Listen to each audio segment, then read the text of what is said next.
자, 수치 데이터는 이렇게 되어 있는데,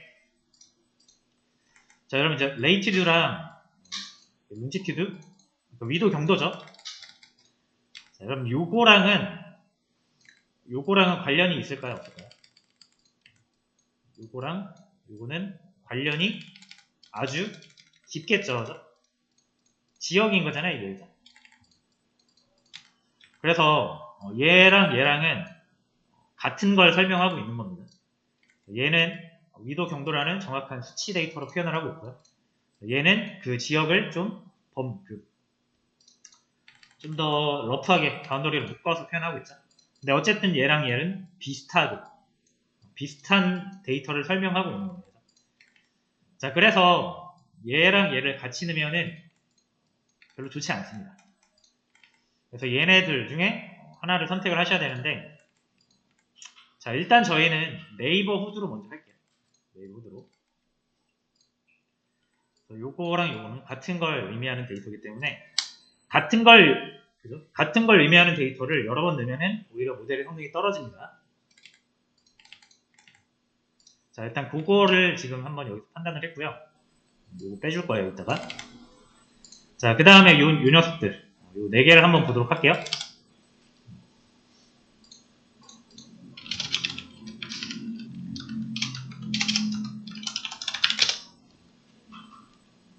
자, 일단 요 미니멈 나이치부터 보겠습니다.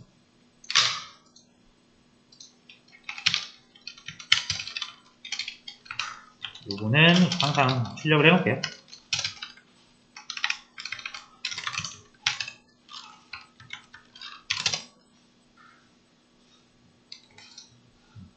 자, 요거 여기 이렇게 나오죠. 자, 얘를 디스크라이브를 해볼게요.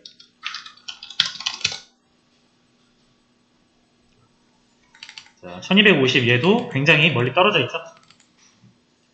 자, 얘도 이렇게 수치로만 보지 말고 그래프를 한번 그려보도록 하겠습니다. 자, 수치 데이터의 빈도수를 보려면은, 분포를 보려면은 히스토그램이고, 범주는 막대 그래프라고 그랬잖아요. 얘는 수치니까 플롯이죠. 수치니까 히스트 플롯을 이용해서 그려보도록 할게요.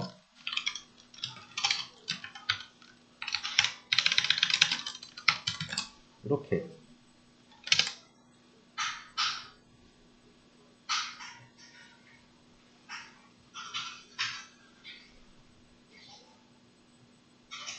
자, 데이터가 많아서 조금 시간이 걸릴 수 있습니다. 자, 해서 결과를 한번 볼게요.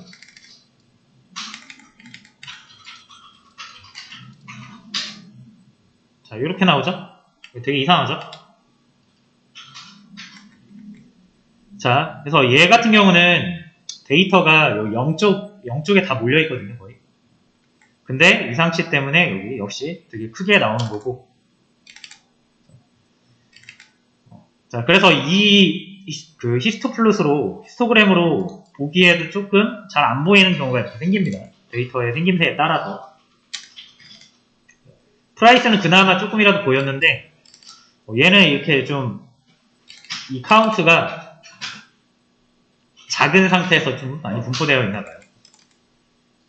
그래서, 자, 이럴 때 조금 더 쉽게 보는 방법 하나 알려드릴게요.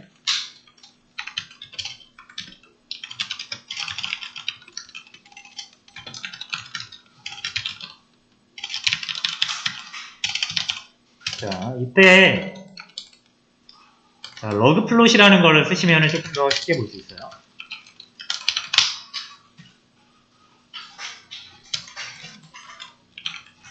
요거 파라미터 똑같이 주시면 됩니다.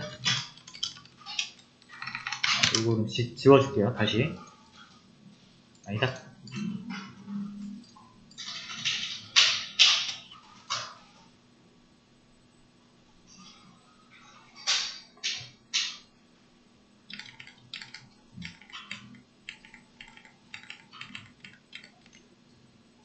자, 요거 잘못 나온 거예요, 여러분. 요거 히스트 플롯 지우고 다시 그려주셔야 돼요. 자, 이렇게 나오시면 되고요. 자, 요거 보는 방법은, 자, 그러면 이 선 하나하나가 데이터를 의미한다고 보시면 됩니다. 그래서 0과 200 사이에 굉장히 많은 선들이 그어져 있죠. 그 다음에 여기에도 조금 그어져 있네요. 근데 400 이후부터는 굉장히 드문드문 나와 있고, 여기는 딱 하나밖에 없죠. 자, 그래서 왼쪽에 몰려있다라고 생각을 하시면 됩니다. 그렇죠? 그래서 러그 플롯은 어떤 여러분들이 칼럼을 하나 대상을 정해주고 실행을 하시면은 데이터 하나를 선으로 그려주는 거라고 보시면 됩니다. 자, 그래서 러그 플롯을 보니까 왼쪽에 몰려 있었죠? 그래서 이렇게 눈으로 한번 확인하시고, 자, 그 다음에 퀀타일이라는 함수를 써서 우리가 어느 위치에 있는 데이터 분포상 어느 위치에 있는 거를 정확히 찝어서 볼 수가 있어요. 0 하면은 가장 제일 앞에 있는 애죠. 최소값 1입니다. 1 하면은 가장 오른쪽에 있는 애죠. 1250이죠. 자, 그럼 제가 상위 5%를 한번 볼게요. 상위 5%면 0.05입니다. 맞죠? 1이 100%니까.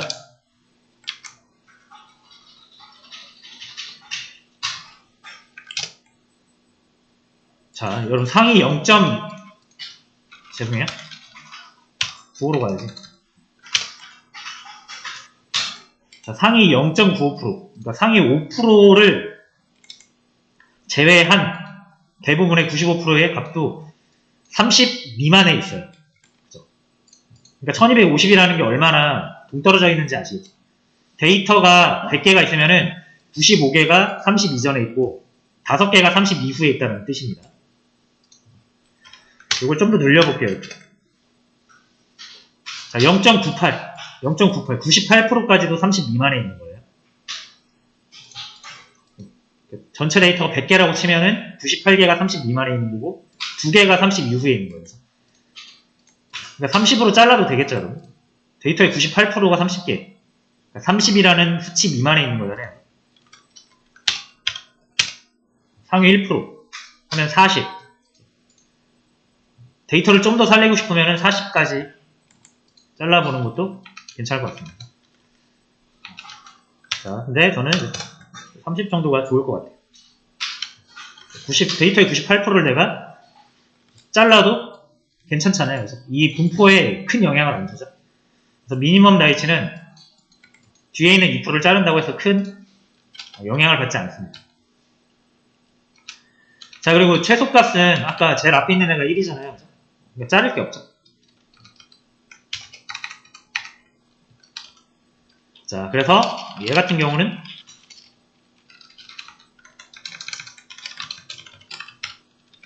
자, 맥스를 얘로 잡아주고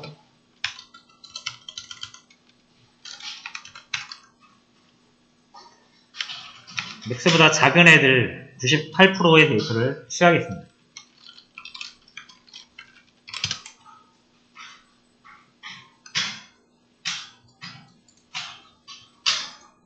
그렇죠?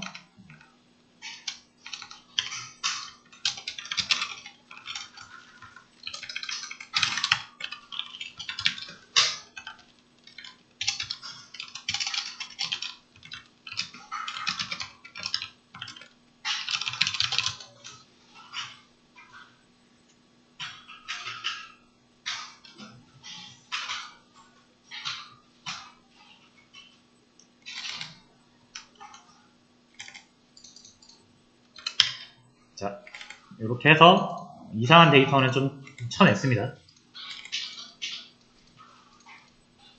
자, 요거 이제 쳐낸 거를 df4라고 할게요.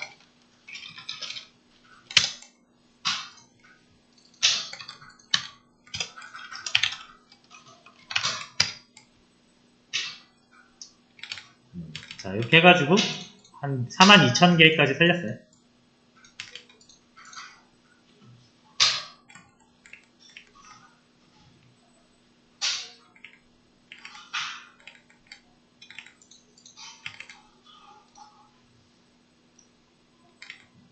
자, 그 다음에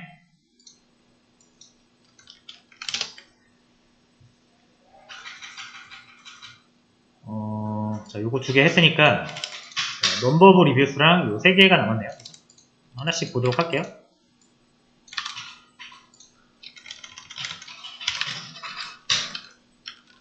다 디스크라이브로 보시면 됩니다.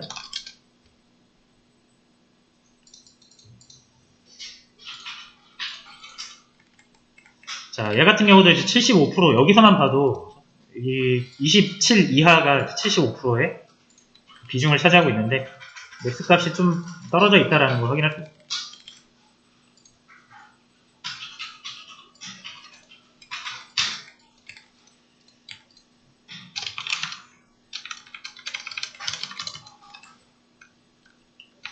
자, 일단 얘 같은 경우도 한번 그냥 우리가 이제 이런 방식으로 한번 볼게요. 0.95부터 한번 볼까요? 121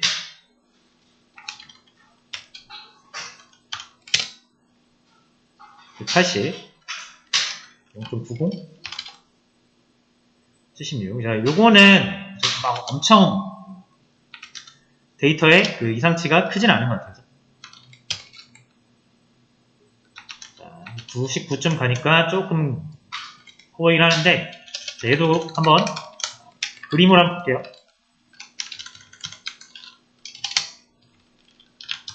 러그 플롯으로 볼게요.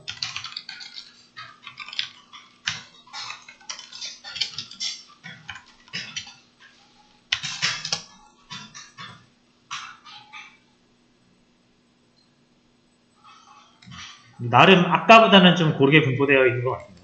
오른쪽으로 갈수록 빈도수가 좀 떨어지긴 하는데,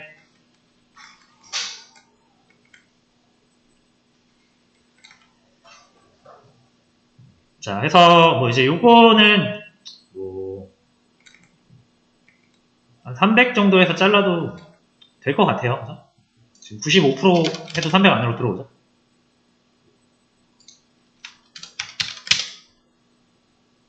(300) 안으로 들어오니까 300 안쪽으로 자르면 99% 이상의 데이터를 가져갈 수 있는 거죠.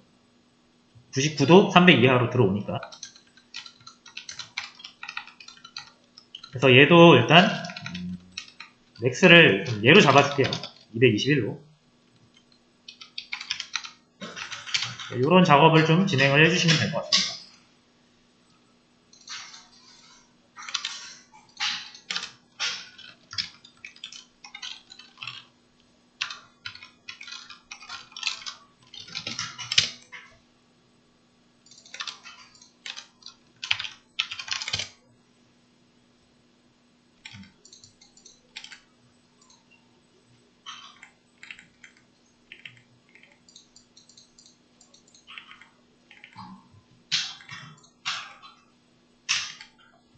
자, 됐습니다. 자, 나머지 또 동일하게 진행을 해주시면 됩니다.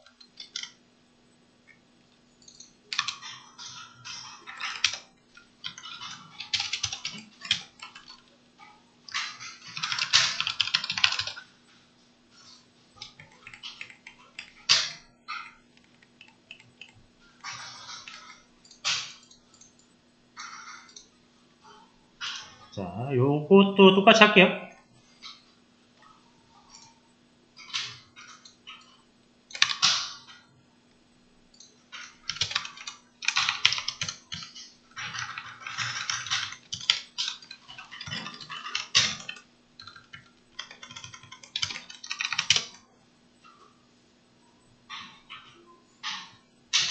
자, df5인데 제가 잘못했죠, 여기.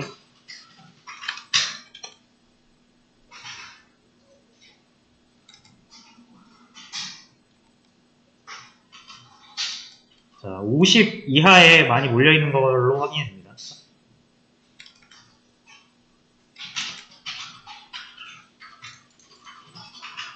자, 그럼 요 맥스 값 98% 한번 확인해 볼게요. 13이면은 너무 데이터 많이 잘릴 것 같으니까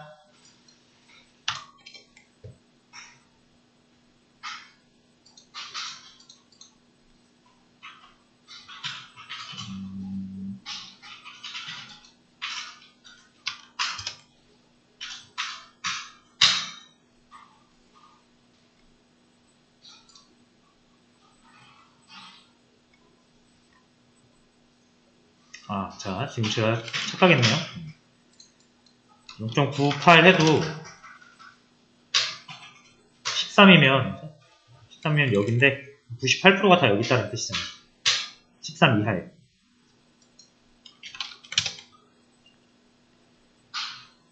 자, 얘는 0.99. 얘도 0.99면은 충분히 여기 있는 데이터는 다 가져갈 수 있을 것 같아요.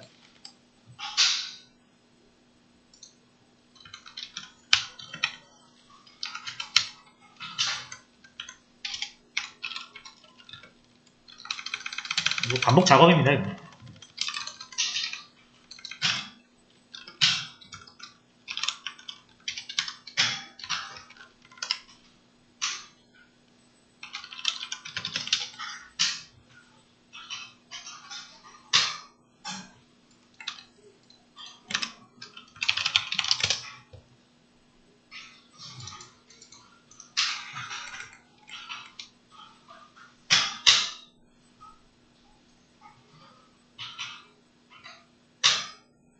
자, 됐고요.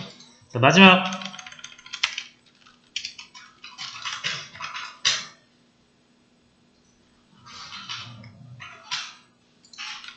칼럼명이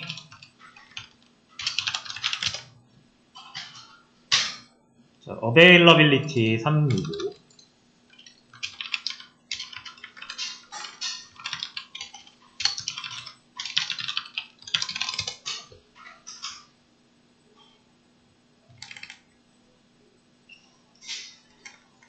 자, 얘 같은 경우는 맥스 값이 365일 수밖에 없죠, 그죠? 1년이 365일이니까. 그래서 요거는 지금 맥스 값이 365인 거는 잘 들어온 겁니다. 자, 근데 이제 0이라는 값이 굉장히 많은데, 이거를 우리가 어떻게 해석해야 될지가 조금 고민이 될 수 있습니다. 그러니까 무슨 말이냐면 이게 1년 중 가능한 대여 일인데, 숙박업소의 25%면 4분의 1이잖아요. 4분의 1 이상의 숙박업소가 대여 가능한 일수가 없다라고 하는 게 조금 이상할 수 있죠. 자, 그래서 이게 0인 게 진짜로 0인 걸 수도 있고, 이게 판단이 조금 어렵습니다. 진짜로 어떤 꽉 차가지고, 예약이나 이런 게 꽉 차가지고 대여가 안 되는 게 4분의 1이나 있을 수도 있는 거고, 아니면은 이게 좀 잘못된 결측치가 0으로 잘못 나온 걸 수도 있잖아요. 그래서 요런 요주의 이제 컬럼은 기억을 해뒀다가 나중에 실험을 할 때 넣어보기도 하고 빼보기도 하고 해보는 게 좋을 것 같아요. 자, 일단은 0을 그냥 0이라고 판단하고 진행하겠습니다. 대여 일수가 0인 거예요. 요거는 그냥 가면 될 것 같지 않나요? 그래서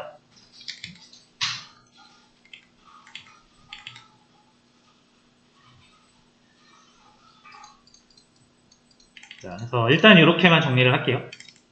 자, 그 다음에 이게 그럼 최종 버전이 될 건데, 코릴레이션 한번 보도록 하겠습니다.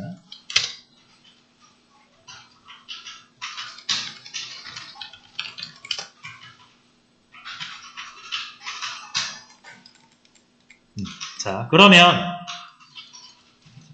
우리가 어느 정도 이상치를 제거하고 조금 더 데이터의 분포를 보정해서 보면은 좀 더 정확할 수가 있는데, 여전히 얘만 좀 상관관계가 조금 높게 나오고 나머지는 굉장히 낮게 나오죠. 이러면 이제 우리 어떤 판단을 할 수 있냐면, 이 수치 데이터는 그냥 쓰면 크게 효용성이 있지는 않겠구나라는 걸 알 수 있습니다. 그러니까 이 데이터를 설명하는데 좋은 데이터는 아니라는 거죠. 자, 그럼 어떤 생각을 할 수 있냐면, 이제 이거를 조합하는 방법을 생각해 볼 수가 있고요. 그래서 이런 거 이제 잘 쓰려면은 피처 엔지니어링을 잘 하셔야 됩니다. 자, 근데 피처 엔지니어링이라는 건 아까도 말씀드렸다시피 여기에 대한 전문 지식이 좀 있어야 되거든요. 그래서 저희가 피처 엔지니어링을 통해서 모델의 성능을 엄청 극한으로 끌어올리기는 힘들 것 같아요. 왜냐면 저도 이쪽 분야에서 일을 하는 사람이 아니니까 그냥 케이글에서 다운로드 받아가지고 하는 거니까. 그래서 저희가 이 데이터를 가지고 아주 높은 점수의 모델을 얻기는 힘들 수 있습니다. 자, 어쨌든 우리에게는 아직 남은 게 있어요. 범주 데이터가 있죠. 그래서 범주 데이터가, 수치 데이터가 지금 좀 이 모델의 성능에 미치는 영향이 조금 얘 빼고는 좀 적은 것 같으니까 범주 데이터를 한번 좀 활용을 해서 뭔가 그 성능을 좀 도모할 수 있어요. 자, 그래서 수치 데이터는 이렇게 마무리할게요.